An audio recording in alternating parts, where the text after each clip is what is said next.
So be it. Exactly. It's good. Great. Okay, so welcome to another of the video series that Andy and I are doing on making the most of the ArduPilot Aerobatics and log analysis and flight coach and all things fun with 3D aircraft and F3A flying. So this time, Andy popped up a message from a friend of his, which I believe it was Andre, wasn't it? Is that right, That's right. Andy? Yep, Yes. absolutely. Who's in Yes, America? Yep. that's right. So Andre's been doing some lovely flying, and he's been, of course, using Flight Coach Plotter to have a look at his flights. And he's been using the ArduPilot Aerobatic scripting to do his flying. And I thought I'd start off just by admiring his flights. I mean, this is just gorgeous. Absolutely. That's not I mean, so that's ArduPilot flying, and he's really tuned his aircraft very, very well. So ArduPilot flying his aircraft around an F3A schedule. And it looks great. Congratulations, Andre, on really getting a very, very well set up aircraft.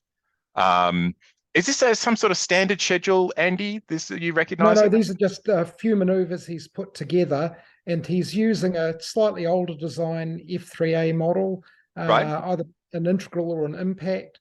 But as you say, he's got it tuned really well, and it's looking really nice. It's looking great. Okay, so he's been playing around with having two GPSs on the model, and we'll just see what his question here was. I did an experiment where I put two identical M8Ns in the airplane, but one was facing the bottom of the airplane. I used the ArduPilot blended scheme to integrate the two GPSs. So with ArduPilot, you can put in two GPSs and you can set up some configuration in ArduPilot to create a third virtual GPS, which is the combination of the first two GPSs weighted by the self-reported accuracies from the two GPS. So a GPS, like this, right? It's inside. It's got a U-Blox GPS chip, and it tells ArduPilot how accurate it thinks it is at the moment. Now, those accuracy numbers that U-Blox gives, you've got to take them with several ladlefuls of salt. They are notoriously inaccurate accuracies. But anyway, more on that later. So he's using two of them, and ArduPilot can then weight the two GPSs to produce a third path and velocity, right, and height, which is the what's called a blended solution. So it's great stuff that he's experimenting with that. In terms of improving position accuracy, the blended mitigated the position inaccuracy issues when inverted very well. However, I found that the blended GPS causes erratic throttle behavior surging. The erratic throttle behavior occurs while flying waypoints and during aerobatic code execution. So the erratic throttle problem appears to be native to how the ArduPilot code is dealing with the blended GPS results. I assume something related to the speed estimation. Okay, so there's a lot in there to cover. And so grab yourself some popcorn and or a cup of tea, and we'll dive into it. So apart from admiring this gorgeous flight path, and I've got up here, this is the path with the really nice Flight Coach Geo system. And you can see that it's just gorgeous, real lovely flying site as well.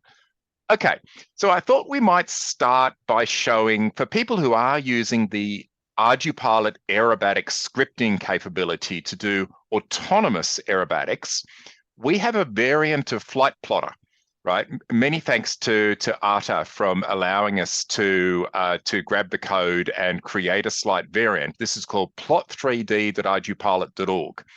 And you'll notice it looks very, very similar to the Flight Coach Plotter. It's a slightly older version of the Plotter because we haven't updated it, but it's got an extra trick up its sleeve. It's got this little tick box here for show actual, right?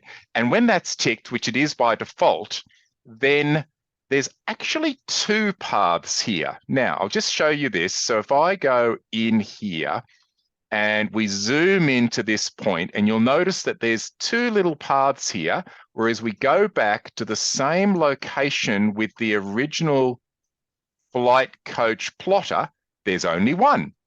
So this is coming from, and in the current version of Flight Coach, this is coming from that XKF1 solution that we looked at last time. Whereas this is two paths being plotted, one of them coming from something called POS-M, which is what the position measured, and the other from something called POS-T, which is position target. And they're very close together, which is a sign of a really nicely tuned aircraft. Congratulations, Andre. But there is a little bit of discrepancy in here. So there's a tiny room for improvement here in not quite matching the target path. And that's probably just 3 or 4 meters or something. We can have a look at the exact value of that when we get into all the log analysis in a minute. So if we play this one here, right, then, oh gosh, it's slow when I've got the video recording. I was playing this before with Andy and it was whipping around. And now it's like it's treacle. I think it's probably the Zoom recording going on. Graphics performance slow. Let's see if that makes a difference. And to say, you know, I've got a slow computer. So let's bring it up again. This is the M9 with inverted one. And let's see if that now goes any faster. Oh, it's still glacially slow. Damn it. Well, if you have sufficient patience, then it will, the little plane will fly along the, originally the, what did we work out, Andy? Is the target first and then the measured, That's I correct, believe? yes. Yeah, so it shows that. So just to be clear to people, probably the target path or desired path is the trajectory that's generated mathematically by the aerobatic scripting code. Yeah, so I'll just show an example of that. So if we have a look at one of your F3A ones that you've got, like F3A F25, right, then this is creating the various functions. If you look at the main, this is the main schedule down here. It's saying it wants to do a straight roll for 80 meters, then a half reverse Cuban 8 with a radius 60. Then we want to align with the middle of the box, and we want to do a loop on the corner, a message saying loop on corner, then a F25_1, which is a custom path that Andy did. If we look up what that is, where is it? There it is there. So Andy's created this custom path called F25_1, which has a radius and a height and a width. And then it constructs it out of a vertical arc with a straight line, a vertical arc, straight, etc. So basically, and he's got a little note to go back and check that that's correct. This is the ArduPilot Aerobatic scripting, and you can construct, you know, wonderful F3A paths using this. And then you can ask your aircraft to go and fly that, or you can just do it in the simulator if you want to. So if you don't want to risk your aircraft with the crazy code that Andy and I have put together. So, all right. So the plane here it's still glacially making its way up here. Eventually, it'll trace out the second path, right? And you would see it then go on this first little path, and it's very hard to tell which one is the target, which one. So I just wanted to show people that this variant of the plotter. We have another variant of the plotter for when you've got two aircraft, right? So we've been doing synchronized aerobatics where you have two aircraft beside each other on the runway and they take off and synchronize with each other and do synchronized aerobatics. We've got a third version of the plotter that shows both aircraft doing the synchronized loop. So many thanks to Arta for giving us the base code that we can build on to do those wonderful things. All right, so now back to the questions that that Andre was asking. So in order to answer his questions, we're going to have to dive into a different tool. So last week, or last time we did a video, it might be a couple of weeks now, Andy, we showed the plot.ardupilot.org tool for log analysis, and it's a great tool. You can do wonderful things with it, great from working out, you know, whether you've got GPS problems or whatever, but it's not quite up to the task of what we're doing here. So I'm now going to use a tool called Mav Explorer. Now, Mav Explorer is available on Windows. If you're a Windows user, I'm reusing Linux. I'm a little bit allergic to Windows, but I have done a version of it that runs on Windows that you can just do a Google search for Mav Explorer Windows and you'll find it. All right, so I'm going to bring up Mav Explorer on this, and the main thing you can do is, I mentioned that he's got 2 GPSs, then he's got a virtual third GPS. And this is one of the reasons we need to use Mav Explorer. It can show a map, unfortunately only a 2-dimensional map, but it can show this map which actually shows each of the 3 the 2 real GPSs, the red and the green, and this virtual GPS on the same map. And none of our other plotting tools can do that. All right, so then we've got to do, let's just show his attitude, just roll and pitch while he's doing his flying, right? This is the bit in manual at the beginning and at the end, and this is the part where he's doing his maneuvers. Okay, and you'll notice that what happened when I zoomed in on this part here, it automatically synchronized the map here, so it's only showing that part of the maneuver. And so that would probably be, that'd be this half reverse Cubanate, wouldn't it? We're at the beginning of the flight, right? So that's what the roll and pitch looks like on a half reverse Cubanate. Who knew? Okay, so now we can look at in here. And now I mentioned before that blending between 2 GPSs, what it does is it weights the 2 GPSs by the self-reported accuracies. So what we've got to do here is, under our graphs in Mav Explorer, we've got to go to Sensors GPS accuracy. And I'll just zoom out to the whole map, the whole thing, and then we'll show the second GPS accuracy as well. GPS 2 accuracy. Right, okay. So here we have the accuracy of reported by the 2 GPSs throughout this flight. And looking at this, we can see some sort of clear trends. First of all, this top one, I'm pretty sure is the one that's pointing up, right? Because you can see that it's got a lot more satellites, 24, 25 satellites in general, because he spends more time right way up than upside down. And you see at this beginning of the flight here, you know, when sitting on the ground, there's more satellites. It could be that that was an M9 and the other one was an M8 as well. I can't actually tell that. Normally you can, because ArduPilot puts out these messages which say it's detected GPS1 as a U-blocks, detected as U-blocks. Normally there's a little follow-up message that comes out that gives you the exact version of the U-blocks and the firmware version of the U-blocks. And for the life of me, I don't know why he didn't get that message. Maybe he lost, maybe a logging error or something, I don't know. But anyway, so I can't actually tell for sure exactly what firmware revision and type of GPS each of these are. But he called the log M9 normal with M8 inverted. So my guess is that this is an M9 and this is an M8, just from the name of the log. All right, so let's have a look. We can see the parts where he went inverted, and they correlate with roughly. If we bring up just a couple of these like this, you can see this trend here. These two are time aligned. As he's going inverted, this bottom GPS gets more satellites because it's got, you know, better sky view.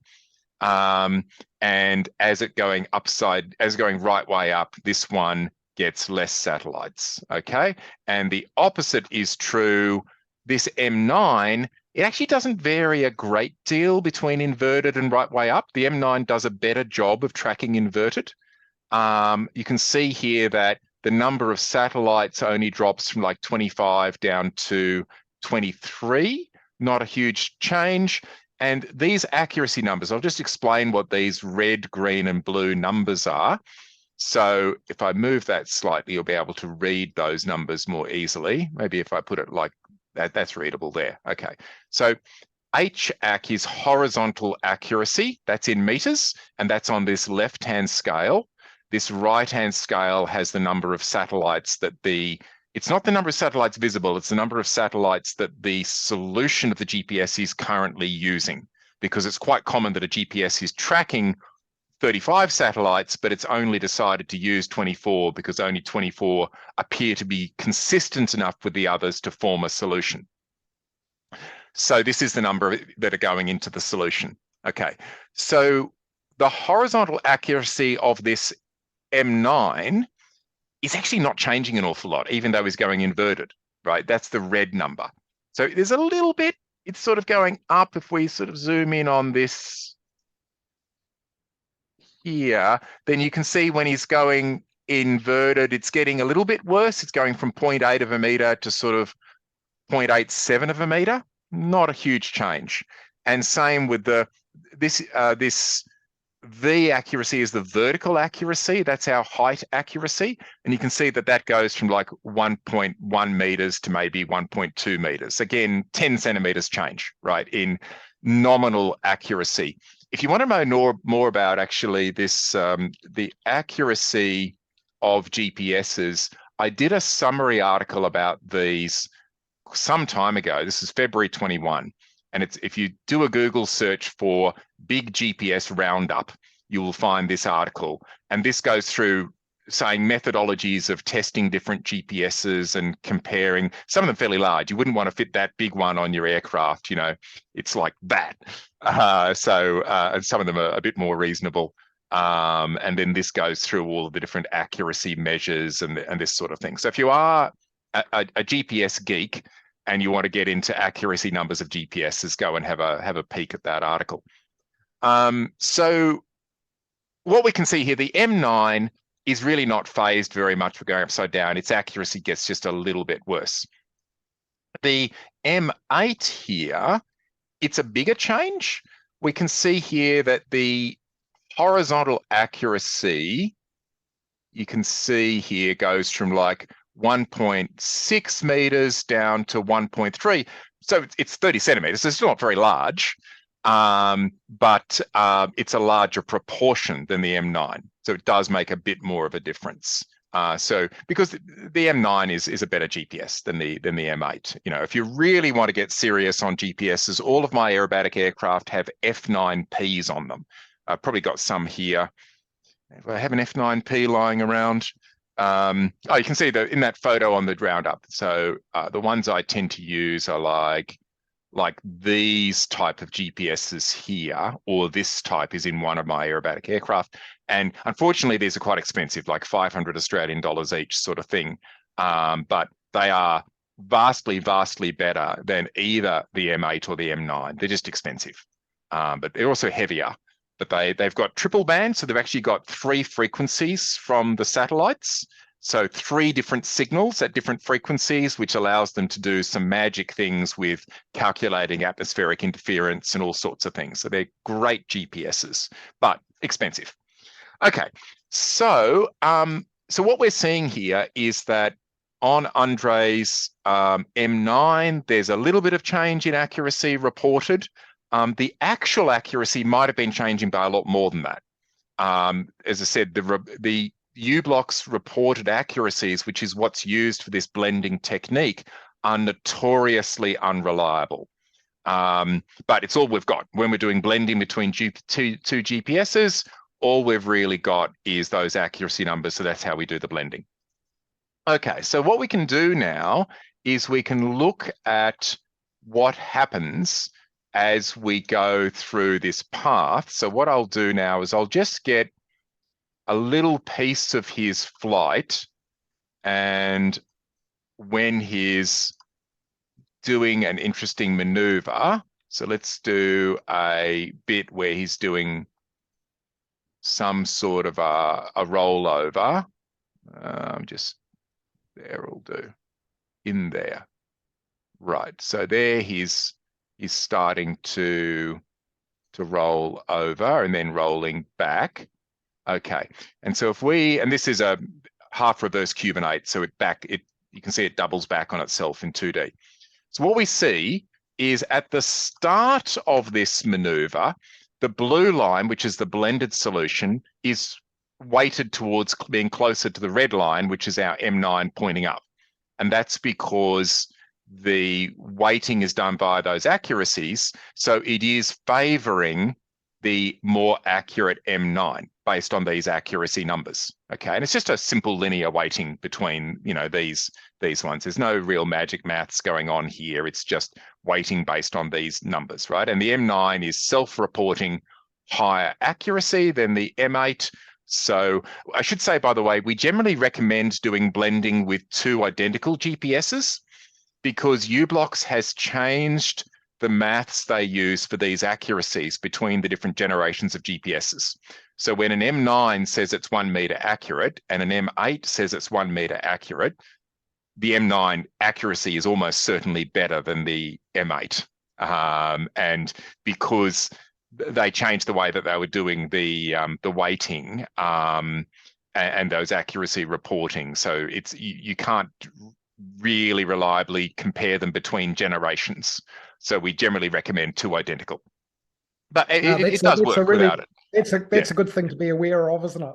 Yes, it is. It's. I think we mentioned it maybe somewhere in the fine print in the documentation, but you know, you might be searching all day to find it.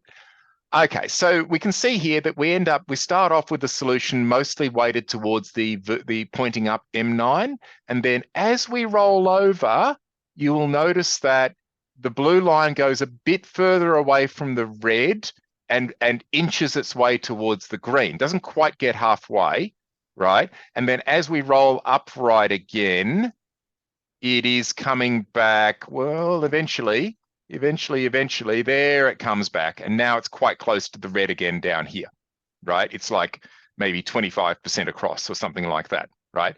And that's that linear weighting of those based on these graphs here, okay?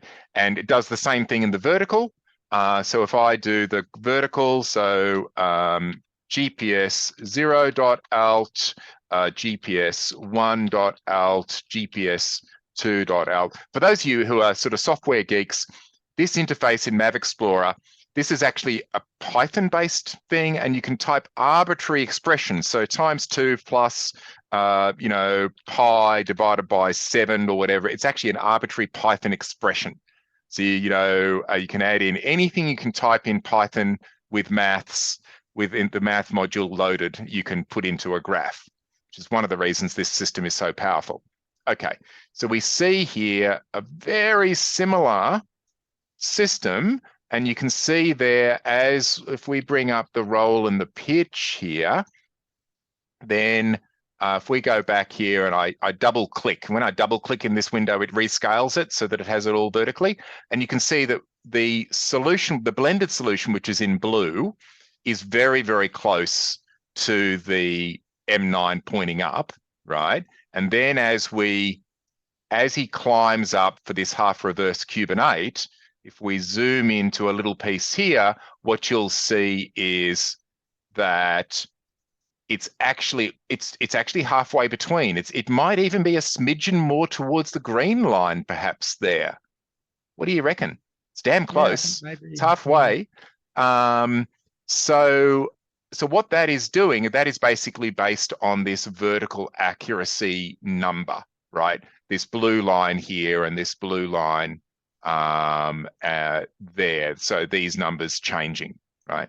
And then you can see when it goes upright again, it then is very much weighted. But the differences between them are small.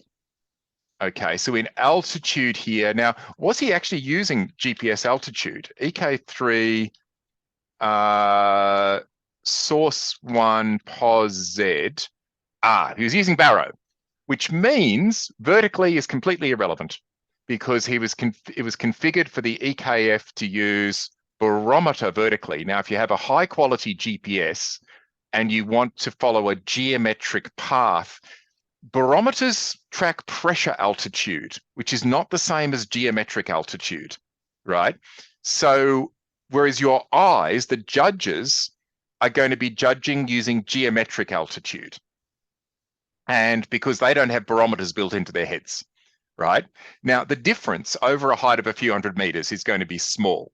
But if you want to get every little piece of accuracy, then you should actually change this EK3 source 1 param help that to be GPS altitude. Just be warned though, if you get a very bad fix with GPS altitude and you try to do a landing, it might decide to land underground. Because GPS accuracy, a good GPS, and an M9 is sort of a semi-good GPS, not great, but not bad. We can actually look up the numbers. I think I've got an M9 in my little table of accuracy numbers for height here. So this is I got an M9. There's an M9. Okay. So the HEP 50, which means this number here says 50% of the time a M9N is within 2.2 meters of the correct altitude. And you have to read the article for the methodology I used to measure that, right? So 2.2 meters, 50% of the time. 99% of the time, it's within 8.16 meters of the correct vertical altitude, right? But just occasionally, and I know this from bitter experience, it'll be off by 100 meters, okay? But not very often, very, very rarely.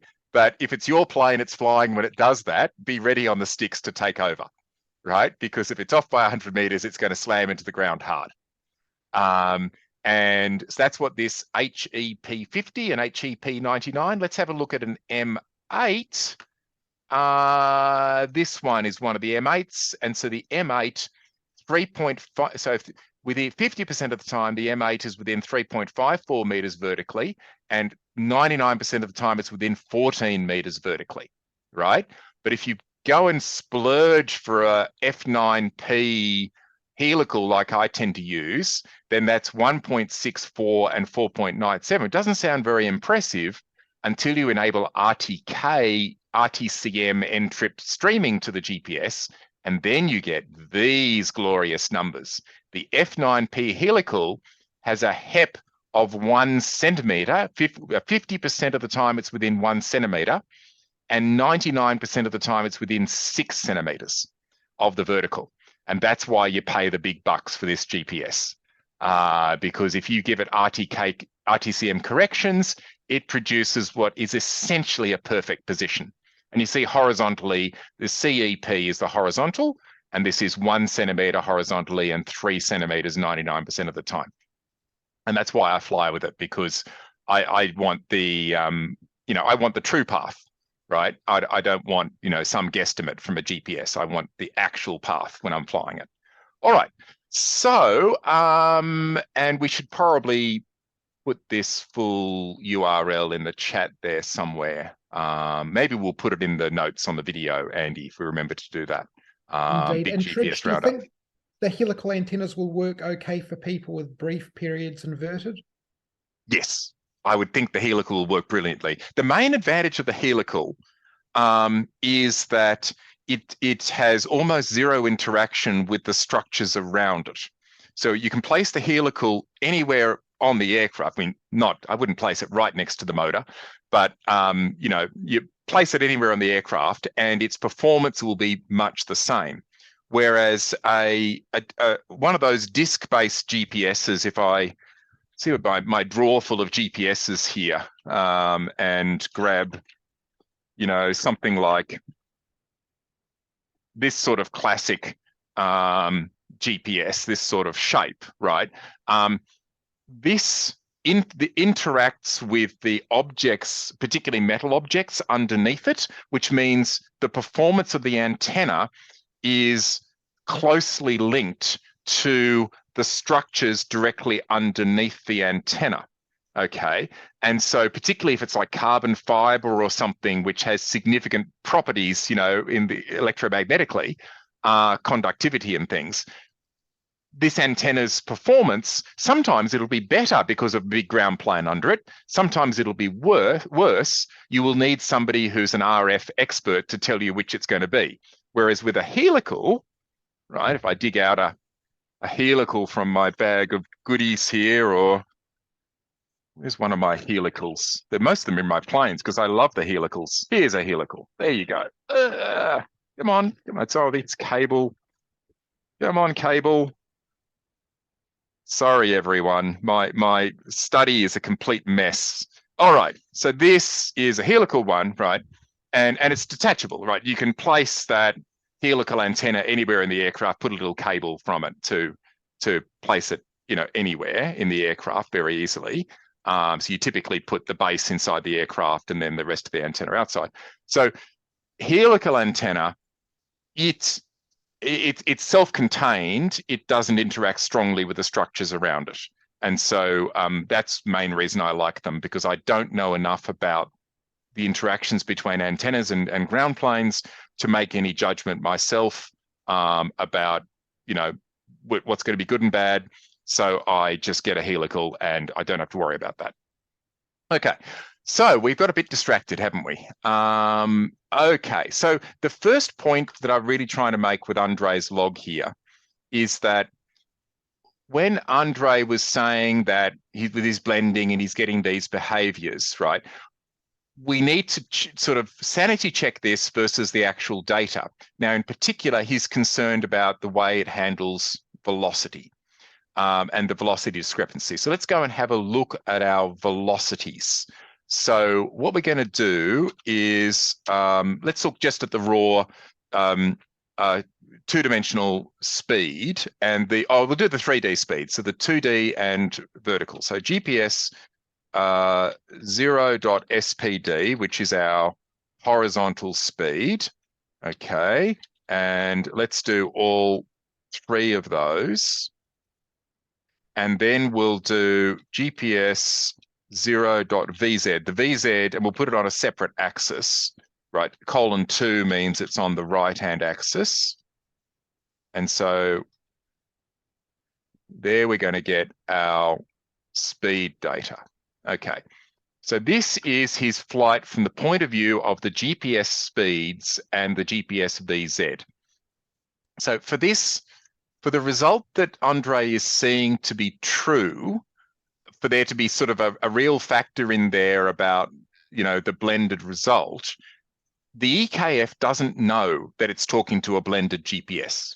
All it knows is which GPS number it is using. Now we can tell from the log which one it's using, right? And there's, it's actually in several different places, but it's called the GPS index in the EKF. And you can see that it was using the first GPS for a few seconds at boot up because the second GPS hadn't got lock. And then all of the rest of the flight, it was using the blended GPS, right? That is the index of the GPS that it was using for doing its state estimation for flying the vehicle. And so all we care about then is this blue line here and this black line here, which is the third GPS. So let's go in and have a peek here as to see how much difference there was during these maneuvers. And we haven't looked at this yet, Andy and I, so let's see what we get. So let's go in here and, that makes it hard to read when I double click. But what you see, you can already see what's happening with this, right? There's these three numbers here, the red, the green, and the blue. This is the first GPS's speed, the second GPS's speed, and the blended speed. And essentially, there is bugger all difference between them, right?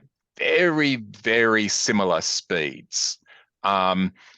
It's weighted heavily towards the first one because the speed accuracy reported by an M9 is a bit better than the speed accuracy of an M8, which means that it'll be weighting towards the M9 here. And you can see that the M8 speed numbers are a bit more erratic here. This green line is jumping about a bit more than the M9 vertically, right? Which is not surprising because the M8 is a worse GPS and it's pointing down. But it's pretty impressive actually that these GPSs with, the signal strength coming from those satellites is in the order of picowatts.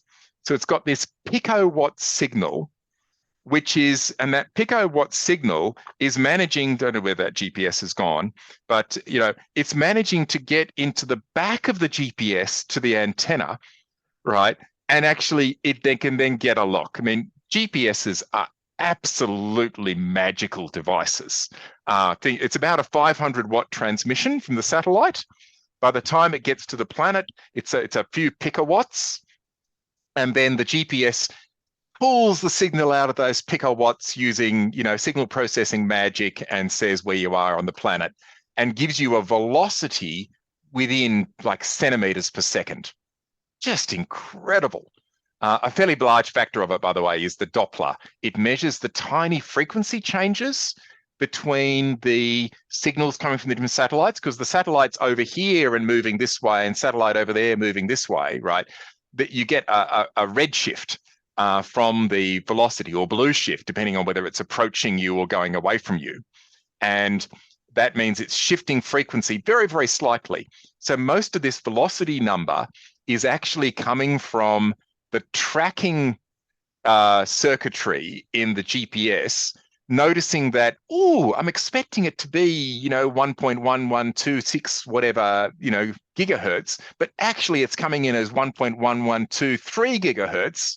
Damn it, it must be moving relative to me at this velocity, right? And relative to these satellites that are moving at like these enormous velocities. So it's having to subtract off the known velocity of the satellite to get down to this tiny little velocity. So really, the guys who invented GPS are just absolute geniuses. It's incredible that they achieve it. Anyway, the end result is these dirt cheap GPSs get these lovely velocity numbers.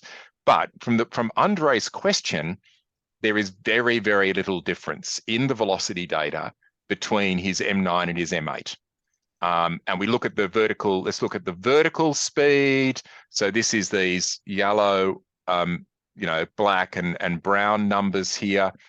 And there's a little bit more noise in there, maybe, not much, but basically our vertical speeds here, and vertical speeds, they're quite small. This vertical scale it's also meters per second. And so you see here he's descending, because VZ, it's a downwards, it's a velocity down. That's the convention. It's a northeast down convention, right-handed rule. So this positive number, this is when he's descending at 1 meters per second. Here, he's climbing at 0.7 meters per second, etc. But again, the two GPSs agree on the vertical velocity to within, what is the difference here? 5 centimeters per second, right? It's just tiny, the difference between them. Okay, so, and we can see that is throughout this flight. There is really, it's just occasionally here, but this is a sampling problem here, right? We're only logging it at 5 hertz, and you can see that this blended one actually appears to have gone off the, over here, to be totally wrong. It's just that we're not sampling all of these points, and that's why you get a little bit of a sampling error when you're only sampling at 5 hertz. And so you're not logging all the data. So you get these little anomalies there. But that's the only sort of anomaly we see here. And even that height difference we're looking at there is maybe just under 2 meters, not much. Sorry, 2 meters per second. This is a speed. And then vertically, where's the maximum difference between the two? Maybe in here somewhere. Vertical speed difference, VZ. He was really climbing at 22, 23 meters a second. That's a good climb rate. So difference here of maybe 1 meter per second vertical, something like that. So not a lot. Okay, so we can have a look at the throttle behavior and see if we can work out why his throttle is surging. But based on what I've seen in this particular log, and I haven't looked at all 3 of his logs yet, which we should do that. But I'd be quite skeptical about it actually being the differences between the GPS's velocities, because the two GPSs, at least in this log, are producing extremely similar velocity numbers. And so it's highly unlikely that it's actually a GPS thing that's going on. But let's have a look anyway at some velocity things. So let's have a look at what, and the graph I tend to bring up first is what I call the AETR graph, which is the aileron elevator throttle rudder. These are your sticks. So, and they're on a weird scale. I apologize. I thought it was a good idea at the time, but really was terrible. So the sticks here on the left, your aileron elevator rudder stick, they're on a scale from minus 4,500 to 4,500. It's actually not the sticks, it's actually the control surfaces, right? So your sticks actually aren't moving in this flight because it's autonomous aerobatics. So this is your aileron, your elevator, and your rudder. So it's what you would have to move the sticks to do the same flight manually. And you can see that pretty active on the on the aileron there. In fact, I'd say that's actually a little bit of roll oscillation. We could peek at that. Plane, PID, tuning, PID R, PID R. Yeah, that's an oscillation. So he's got a little bit of over-tuned on the roll, and it's doing a tiny bit like that, but you probably wouldn't see it in flight. You'd have to maybe have a pair of binoculars. But it is actually doing a little bit of oscillation there. And then these are much faster movements, I think, than you would do manually, Andy. I think Yeah, you'd probably for be a sure. lot smoother Absolutely. unless you'd had too much coffee. Yeah, I think so. Yeah, you wouldn't be jittering about quite this much. Okay, so let's have a look at the right-hand side, which is the throttle, because that's what Andre was asking about. And what he was concerned about, if we bring up his graph, this is what he sent in as a graph, and he's highlighting this graph here. And what he's got here, this is the I think this plotting. Anyway, I'm forgetting which tool is this plot.rdupilot.org he's using. Anyway, I think it might be.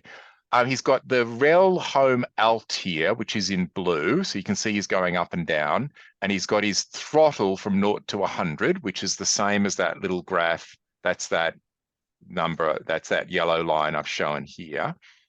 And then he's got he's highlighted this point. And what do you think he's highlighting there, Andy? Well, I think the plane's started It's climbing. climbing. The throttle looks to be going up and down, doesn't it? At the start of the climb. It is going up and down there at the start of the climb. But I don't actually fully understand what Andre is concerned about here. Let's go and have a look at why the throttle's going up and down, because we can. So if we find, so that's basically something like this point here. Let's do his exact graph. pos.rel home alt and aetr.throttle :2. So that's the same graph that Andre had just done in Mav Explorer. And so let's find the equivalent point of his graph that he's highlighted and see if we can. This one's sort of close. I think it's maybe this one. Not quite. See if we can spot it. It's towards, and he might have been a different log he was looking at slightly. It's during a climb. Maybe this one. Offset, don't they? It looks a little bit different. Yeah, it does. I just think it might be a slightly different log, but let's go and have a look at the details of one of these maneuvers anyway, right? And so let's have a look at a point here where we'll try and find a point where we're climbing and it raises throttle rapidly at the start of the climb, and then it sort of twiddles it on the way up. Let's see if, yeah, let's try one of his other logs. So this is the M8N versus M8N igniter. So M8, so that's this one. So we were looking at the wrong log, right? That's this one here. And let's have a look at that pos.rel home alt and aetr.throttle :2. See if we can reproduce. So this should be now exactly the same log. That might better. be it. That looks like we've found it. Absolutely. Yes. Okay. All right. So we've got that up, and let's first of all have a look at whether there was a big discrepancy between the two GPSs, because all that blending stuff that I was ranting on about there, that was on his previous log. So GPS 0.spd, and bear with me while I I should have saved this graph as a saved graph. So you can save graphs in Map Explorer, so you can bring them up again. A GPS 0.vz:2, and then I'll go and grab that for the others, 2 and 1. And yeah, as I expected, the two GPSs are producing, and the blended solution are all within a whisker of each other, right? So this effect is not related to these GPS velocities, because there just is virtually no difference between those different GPS solutions. Okay, but what is it related to? Now, this is where we have some additional logging that Andy and I did. So if you just go graph tab, then you'll see all of the things you can graph in the ArduPilot logs. Now, somewhere in here, and it's been a while since we looked at it, it's embarrassing. I can't remember exactly what the message was that we logged in, which shows the throttle performance. And I think it was, let's go and have a look in our plane aerobatics code, plane aerobatics. And let's see, we log the pose, we log, that's the PTHT. This is our handle speed adjustment. Okay, now this is our multi-aircraft velocity synchronous. This is when you've got two aircraft and they're passing messages between them, and they're each trying to synchronize on the other to keep them in sync while doing a maneuver, right? That's this PTHT message. We don't have that because Andre wasn't doing a dual aircraft flight. Now, AELK is the, unfortunately, all our log messages are limited to 4-character names, which makes them rather obscure. My apologies for that. Again, is an ancient decision we made, and it's difficult to fix. AETM is our error. AERT is our aerobatics rate. And now we've got our PID controller. I think we've got some PID controller logging, but maybe it's not turned on. Because the throttle, the way the throttle works in the aerobatics is we've got a number of parameters. So if we param aerom star, these are all the aerobatics parameters. And so these are the ones that control the autonomous aerobatics and how it handles throttle and that sort of thing. And there's a few parameters in here that are key. The most important ones for the throttle control are these two, which is our integrator gain and P gain for our PI controller for our speed, right? Then it's got this throttle boost. So throttle boost is the amount of, that's the amount of extra throttle to add in what's called throttle boosted maneuvers, which are, there's like the rolling circle is a throttle boosted maneuver, because basically Andy and I couldn't get the throttle controller to work very well in a rolling circle. And so we cheated by marking rolling circle as a boosted maneuver where it adds 80% throttle. So basically it just goes full flat chat. Right, 80% it plus whatever else it was going to be doing. It's essentially flat chat, right?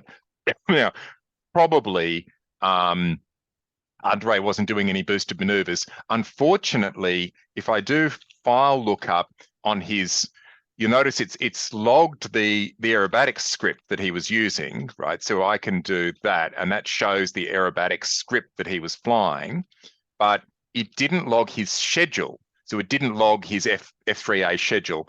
The newer versions of this Lua script do log the schedule as well, and we could tell from that whether there was any boosted maneuvers, but that wasn't logged, unfortunately, in this one. Okay, so graph,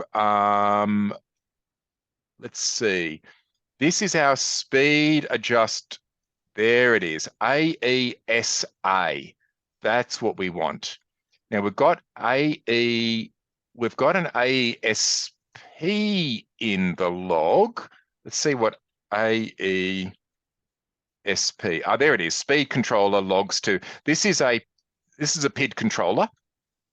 right, which is controlling the throttle during the aerobatics, and it logs into the AESP message.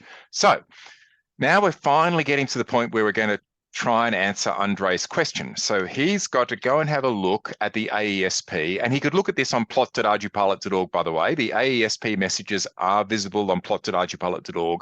The only bit that plot.ardupilot.org can't do is this multi-way map like this. Everything else that I'm doing here today could have been done with plot.ardupilot.org. Okay.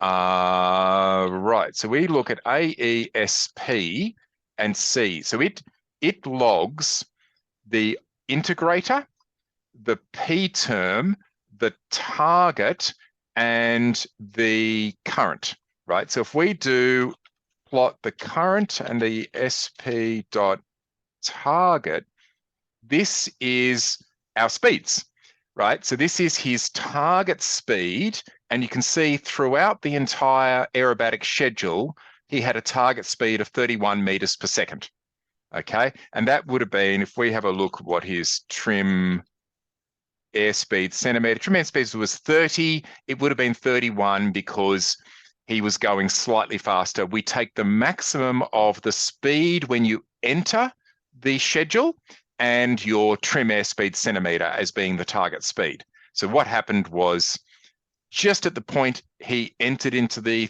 aerobatic schedule, he was going at 31 meters a second, and we locked that in. So it means it had a constant target of 31. Now, current is the actual 3D speed, right? So as opposed to that GPS 2D and vertical, this is the three-dimensional speed of the vehicle throughout this this aerobatic schedule. And you can see, I mean, you wouldn't get a pass mark in PID control from this because it's trying to achieve this green line. It's actually achieving the red line. And so your instructor in controls theory says fail, right? So luckily we get away with it, and the path looks okay, but yeah, we're not exactly doing this maneuver at constant speed. It's difficult when you're flying vertically and things to achieve constant speed, right? Let's shove on that graph our altitude. So let's put in, so our pos.rel home alt :2, so we can sort of see what's happening here. And what we see is that when we're climbing here, and we're climbing quite high, I mean, we're going from 100 meters up there to 250 meters. This is a, you know, I'm not allowed to do that at my flying field, but obviously Andre's got a decent field, good height limits. And we can see here that as it's climbing, it's really struggling. The red line is dropping way, way below the green line because it's not managing to put enough throttle on. And let's have a look at what it was doing by the actual throttle. And what we can do is let's just shove the AETR.throttle on the right-hand axis. So we've got, you don't sort of want to have too many things on a plot, but it is fairly clear here. So let's go and look at one of these climbs. So here's where he's climbing up by 150 meters. And we can see that the throttle is up here. The yellow line is up at 94%. Interesting, it doesn't reach 100. My guess is he's got throttle max. Throttle max is 95. Yes, so he's limited the throttle to maximum 95, which is why he's not getting the last few percent. But often motors actually, they're fairly flat curves at the end. So it may well be that the last 5% either doesn't get him anything, or in fact, it might be that that's the region where the motor goes bang and it burns out. So there might be a very good reason for not having 100% throttle there. That's only Andre would really know that. Okay, so that's why it's capping out. So it's basically going flat chat full throttle, and the speed is still dropping, right? So really, there wasn't anything else this PID controller could do. You can't go more than throttle max, okay? Then we can look on the way down. When he's coming down out of this, right, you can see this throttle goes whoosh all the way down, and yet we're way over speeding, right? That's, 40 odd meters a second. That is a really moving aircraft. 40 times 3.6 in kilometers an hour. That's fast. So, and you see it way over speeds what it's still aiming for this green line of 31, and it's put the throttle down. Now we'll look at why this limit. It's dropped it down to 59%. And if we look at those AirOM parameters again, AirOM throttle min is 0. Okay, let's see whether he's got. Oops, I've got a phone call. Let me just turn that off that phone. Somewhere he's got some minimum. There it is. Throttle min 60. Yep. All okay, Andy? Yep. Yeah, no, I just spotted that. Yeah. Yeah, throttle min 60. Right. So we said don't go below 60. And so that's why it's hitting 60 there. And so really, this is not really a PID controller. This is a binary controller. You know, full throttle when you're climbing, 60% when you're descending, and that's it. Right? It would need a lot more range of throttle to be able to do better than this, because it's not allowing it. Now, let's look at the pieces that he highlighted. Where was the highlighting bit with throttle? And it's the yellow twiddly lines during a climb. So something like, is that it there? Yeah, it's not, no, that wasn't quite. Where's the part that we found before that we think corresponded to the part that Andre was asking about? Yeah, here. You see the throttle is going up and down a little bit? Yes. Right, and that's because, have a look at the red line, right? The plane is managing to keep up with the desired speed, right? And so it's surging the throttle up and down, and that's the PID controller doing a bit more, a bit less, bit more, a bit less, and it's actually doing a damn good job there. It's staying within like 0.5 meter per second, maybe. We go in and measure that. And it's sort of going, it's aiming for 31 and it's going up to 31.3 and dropping down to 30.5. That's a pass mark in controls. So, you know, it actually is doing exactly what is wanted. But the pilot listening to it will be hearing while it's doing that. And it's very disconcerting. Okay, so what if you care more about the sound effect than the result, then you've got to look into this PID controller. And so what we look is AESP, and we look at the P and AESP.I and see what was causing these changes in throttle here. And you can see that it's more the I term than the P term. Right? So the thing that's causing, so we finally answered Andre's question. I don't know how many hours we're into this video by now, Andy, but finally answering his question, the reason why his throttle is surging is this I term. Okay, so which means the parameter he needs to change here is this, AirOM speed I, because that is that slope. That's how rapidly that changes. So if he wants it to be a bit slower and less surgy, lower that number.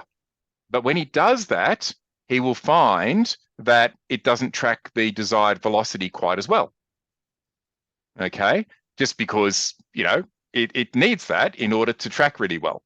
But maybe that's not what he cares about in his flights, in which case, absolutely fine to lower that, you know, halve it.